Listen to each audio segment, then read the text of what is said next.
Hey everyone, so just a quick note before I begin. This is a re-upload of a previous video that I did um, this month. So I basically had some problems with my video in the comment section, and within the 24 hours or nearly 24 hours of its upload, I wasn't receiving any comments. So um, usually I would get a comment, within the next, within the, like within a certain fraction of time or whatever.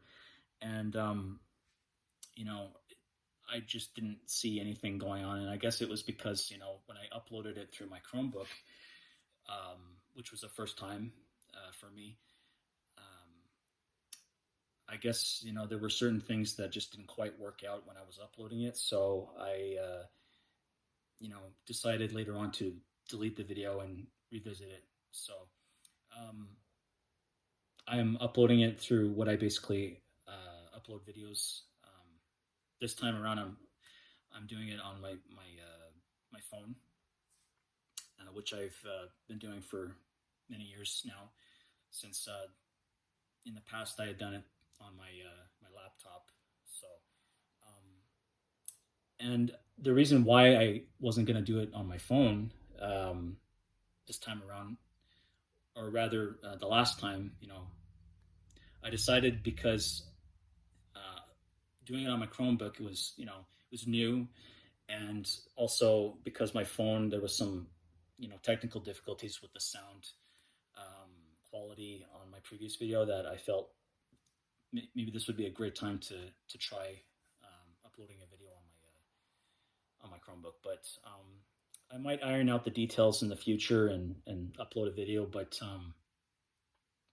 I'm quite happy with uploading videos still on my phone. So now that that's out of the way, I'm going to jump right in and go through what I had purchased this month. So without further ado, let's begin the video. So the first record is by The Motors, and this is Tenement Steps.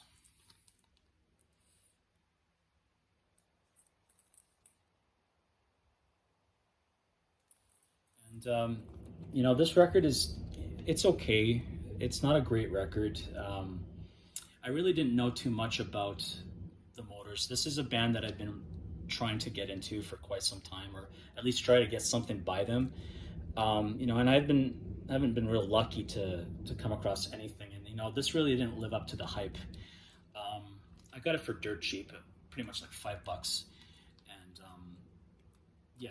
But the record basically is, they were known for being like a pub rock band, and this record basically falls short of what they were technically all about, because they basically were just a two-piece at this time. They had hired a bunch of session musicians to fill in the void of the previous members, who basically made them, famous and or successful. And it's layered in synthesizers. It's just very commercial. But yeah, it's a gold stamp promo, and it's got a Virgin Records Incorporated promo sticker. And what's unique about this is it actually comes on this really cool die cut sleeve. So yeah, but nothing to write home about. I'm probably not going to keep it in my collection. I'm probably going to get rid of it in the near future. So it's a bit of a letdown. Elvis Costello and the Attractions with Imperial Bedroom. Really happy to have this in my collection finally. Something I've been wanting to get for quite some time. Very good album by them. Very very different from what they did previously. It's very artsy, very Baroque pop. You've got songs like Beyond Belief, Tears Before Bedtime, Shabby Doll, The Long Honeymoon, Man Out of Time, Almost Blue, and In Every Home, The Loved Ones, Human Hands, Kid About It, Little Savage, Boy with a Problem, Pigeon English, You Little Fool, and Town Crier. That Japan with Gentlemen Take Polaroids. Great band. And you have, the great David Sylvian on vocals, Steve Jansen on drums, Richard Barbieri on keyboards, who went on to become a member of progressive rock band Porcupine Tree with Steven Wilson. And then you have the late Mick Karn, one of the most underrated bassists. He was fantastic fretless bass player. And then you have guitarist Rob Dean, and I believe this was the final record he did before he left the band. So basically, this album is very different. It's different from what they had done previously. Every album, from the very beginning to their very final album that they had put out, which was, I believe, it was a live album. I don't know the name of it off the top of my head, but their last studio record of original material was Tin Drum. And every album was basically a step further in basically exploring new sounds, or just kind of really finding their sound, I guess, or just, I don't know, they went above and beyond. And they started off glam rock, and then right about the time that Private Life came out, they were very much like post-punk and a bit synth pop at the same time. And then this is basically, new wave synth pop. It's Euro disco. It dabbles in Euro disco, or takes influence from Euro disco. And this came out at a time when the new romantic movement really became, apparent, with the likes of Duran Duran, Visage, and Spandau Ballet. And so you got the title track, Swing, Burning Bridges, My New Career, Methods of Dance, Ain't That Peculiar, Night Porter, and Taking Islands in Africa. So yeah, great album. Fontaines DC with Romance. This is a great album. Now, Fontaines DC, I don't know really anything about. They were a post-punk band, but this record basically shows them kind of exploring a whole new direction. They were very much, kind of abandoning the whole post-punk thing and becoming more of just an alternative rock band, but with a little bit of like trip hop influences in there. So you got songs like Romance, the title track, Starburster, which is a record that really puts trip hop to good use. Bug, which is a track that is the reason why I wanted to get this record. Motorcycle Boy, Sundowner, Favorite, Death Kink, Here's the Thing, In the Modern World, Desire, and Hoarseness is the Wetness.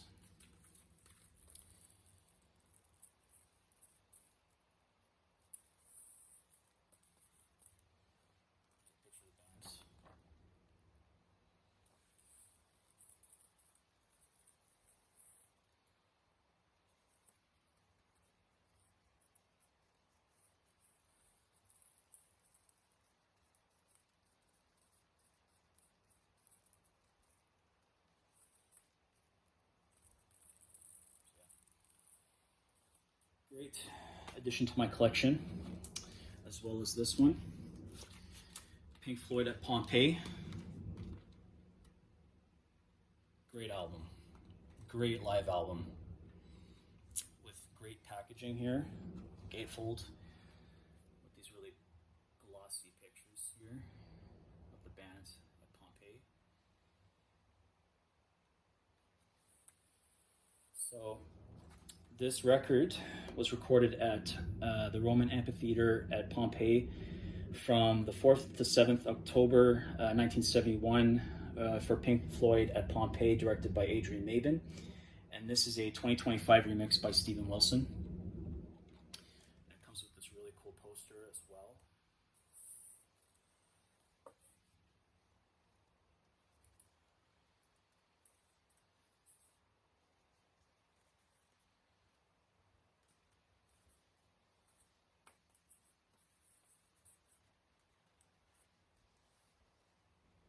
As you can see here, this is super cool.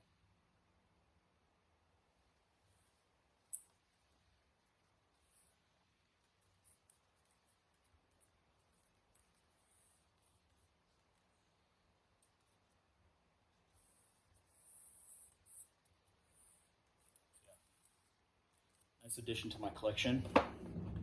And then finally we have Killer Dwarfs, some Canadian metal.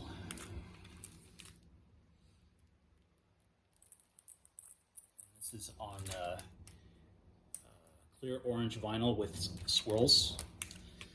So it's basically marble orange vinyl. I haven't given this one a listen yet, but I'm definitely looking forward to putting this on the turntable soon.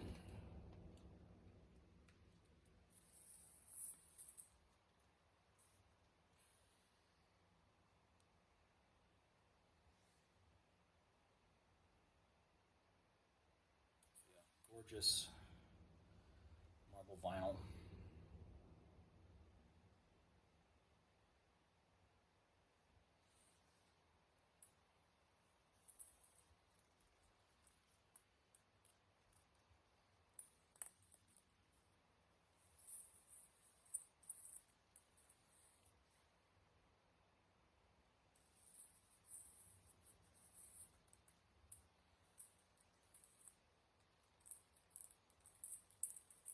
One thing about this band too is they were often compared to Iron Maiden and Saxon, two of the finest new wave of British heavy metal bands.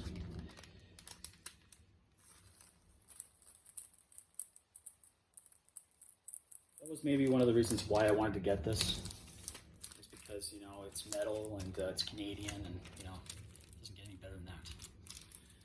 So yeah, that pretty much does it for my re-upload, I guess you can say, of my recent vinyl finds for the month of May. So leave a like, comment, subscribe, let me know what you think, and I'll be back again probably in the month of July with some new stuff. So stay tuned for that. So again, thanks for watching, and I will see you next time. Bye.